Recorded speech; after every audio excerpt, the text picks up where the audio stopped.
चुड़ैल। किसी गांव में सीमा नाम की एक औरत रहा करती थी।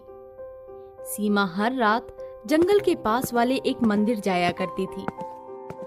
कहा जाता है कि उस मंदिर में एक घंटी बजाने वाली चुड़ैल का साया है।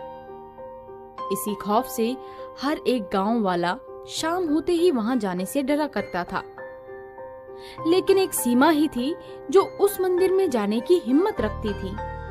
गांव वालों को लगता था कि सीमा ही वही चुड़ैल है। इसी वजह से कोई भी उससे बात नहीं किया करता था।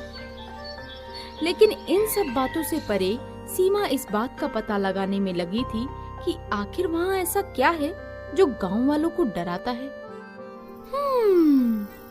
आज तो मैं पता लगा के ही रहूंगी कि मंदिर की घंटी बजाने वाली उस चुड़ैल के पीछे का क्या राज है। और गांव वाले उससे डरते क्यों हैं? सीमा एक पढ़ी लिखी और होनहार लड़की थी। वो इन भूत प्रेतों में विश्वास नहीं रखती थी। कुछ महीने पहले ही जब काम के सिलसिले में उसका तबादला दूसरे गांव से इस गांव में हुआ, तभी से सीमा इस बात का पता लगाने में लगी हुई थी कि आखिर इन सब के पीछे क्या रहस्य छुपा हुआ है। यही सोचते सोचते कुछ ही देर में सीमा उस मंदिर तक पहुंच गई। आसपास काफी सन्नाटा था।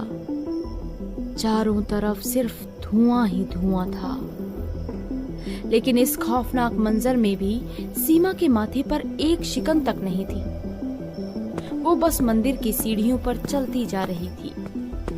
ऐसे ही जब सीमा मंदिर की आखिरी सीढ़ी तक पहुंची तो उसने अंदर जो देखा उसका नजारा बहुत ही खौफनाक था।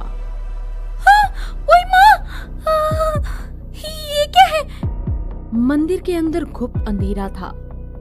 उसी बीच सीमा को एक डरावना साया उड़ता हुआ नजर आया, जिसके बाल हवा में किसी भागती हुई पतंग की तरह तेजी से उड़ रहे थे। सीमा ने पहली बार ये नजारा अपनी आंखों के सामने देखा था। उसे यकीन ही नहीं हो रहा था कि वो जो देख रही है वो सब काल्पनिक या गांव वालों का भ्रम नहीं था। लगता है गांव वाले बिल्कुल सही कह रहे थे। यहाँ तो एक चुड़ैल का साया ही है। सीमा काफी डर चुकी थी और वो तेजी से वहां से भागने लगी। लेकिन वो जैसे ही पलटी, किसी ने उसे बहुत तेज धक्का दे दिया, जिससे उसका पैर लड़खड़ाया और वो सीढ़ियों से नीचे जा गिरी। सीमा सीधा नीचे जाकर गिरी। उसकी आंखों के सामने कब अंधेरा छा गया उसे पता ही नहीं चला। सीमा की जब आंख खुली तो उसने अपने सामने गांव वालों को पाया। ओए माँ! मैं कहाँ हूँ? हाँ? अरे, आप यहाँ मंदिर के पास क्या कर रही थी? और ये आपको हुआ क्या था जो आप इस हालत में हैं? क्या? मैं यहाँ क्या कर रही हूँ? और मेरे सर में इतना दर्द क्यों हो रहा है? सीमा को पिछली रात की सारी घटनाएं याद आ गई, जिसके बाद उसके चेहरे की हवाइयां उड़ गई। क्या हुआ सीमा जी? आप कुछ बताएंगे भी या ऐसे ही चुप रहेंगी? मैंने कल रात उस चुड़ैल को देखा। क्या? सीमा की बात सुनकर सभी गांव वालों की हालत खराब हो गई। उसने बीती रात की सारी घटना सभी गांव वालों को बता दी। पहले तो गांव वालों को सीमा पर शक हुआ, क्योंकि उन्हें ये लगता था कि सीमा ही वही चुड़ैल है। लेकिन सीमा ने जब बात विस्तार से बताई तो गांव वालों को उस पर यकीन हो गया। देखिए सीमा जी, जांच पड़ताल करने की अब कोई जरूरत नहीं है।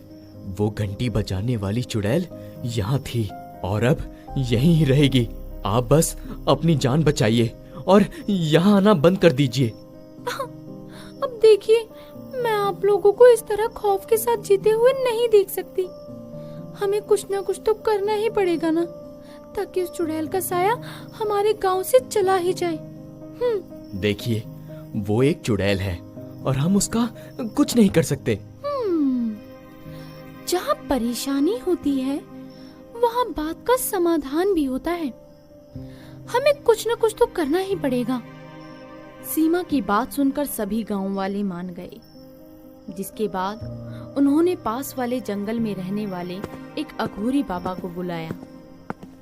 सारी बात जानने के बाद बाबा और गांव वाले मंदिर की ओर पहुंच गए, जहां वही डरावना माहौल और रात का चीखता हुआ सन्नाटा था।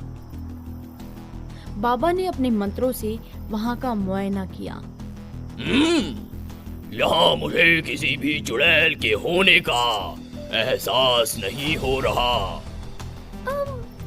लेकिन ऐसा कैसे हो सकता है? मैंने कल रात ही उस चुड़ैल को हवा में उड़ते हुए देखा था। हाँ, पक्का यही देखा था। हो सकता है कि वो काफी ताकतवर है, इसीलिए मुझे उसके होने का एहसास नहीं हो रहा है। अघोरी बाबा ने काफी देर तक अपने मंत्रों से उस चुड़ैल का पता लगाने की कोशिश की, लेकिन वो चुड़ैल इतनी ताकतवर थी कि उसके होने का एहसास बाबा को हो ही नहीं रहा था कि तभी मंदिर में सभी को परछाई चलती हुई नजर आई, जिसे देखकर गांव वाले काफी डर गए। अरे मर गए रे, ये भगवान, अब हमारा क्या होगा? बाबा जी कुछ करिए, हमें आजाद करवाइए इन चुड़ैलों से। ये सब देखकर सुमन को बड़ा ही अजीब लगा। उसे कुछ समझ ही नहीं आ रहा था और बात का पता लगाने के लिए वो अकेले ही मंदिर के पीछे चली गई। सीमा को गांव वालों ने रोकने की बहुत कोशिश की, लेकिन वो नहीं रुकी। मंदिर के पीछे पहुंचकर सीमा ने एक कमरे में कुछ सुना, जिसके बाद उसने उस कमरे में झांका। अंदर का नजारा देखकर सीमा के पैरों तले तो जमीन ही खिसक गई।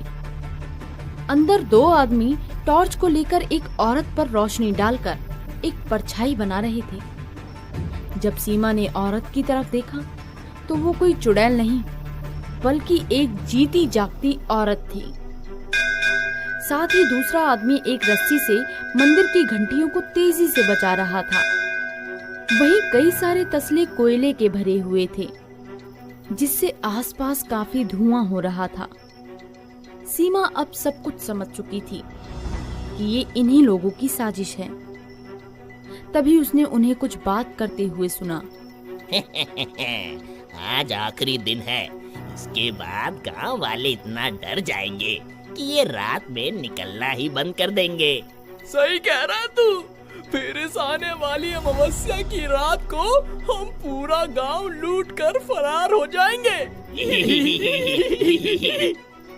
सीमा अब इन लोगों की नीयत जान चुकी थी।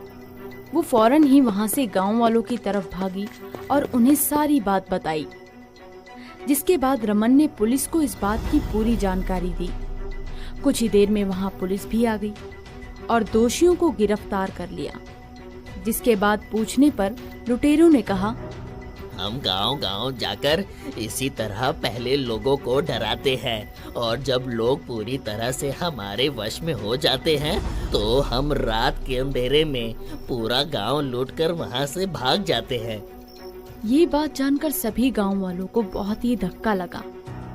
ना ही वो कोई घंटी बजाने वाली चुड़ैल थी और ना ही उस गांव में किसी तरह का कोई चुड़ैल का साया। गांव वालों को इस बात पर बहुत ही शर्मिंदगी हुई कि वो अंधविश्वास में आकर अपने ही गांव का बुरा करवाने जा रहे थे। लुटेरों के पकड़े जाने से पूरा गांव एक बिछे हुए जाल में फंसने से बच गया। साथ ही गांव वालों ने सीमा को उन सब की मदद करने के लिए शुक्रिया कहा। अंत में सीमा की बहादुरी काम आई और उसने सभी गांव वालों का धन लुटने से उन्हें बचा भी लिया। उस दिन से गांव वाले खुशी खुशी रहने लगे।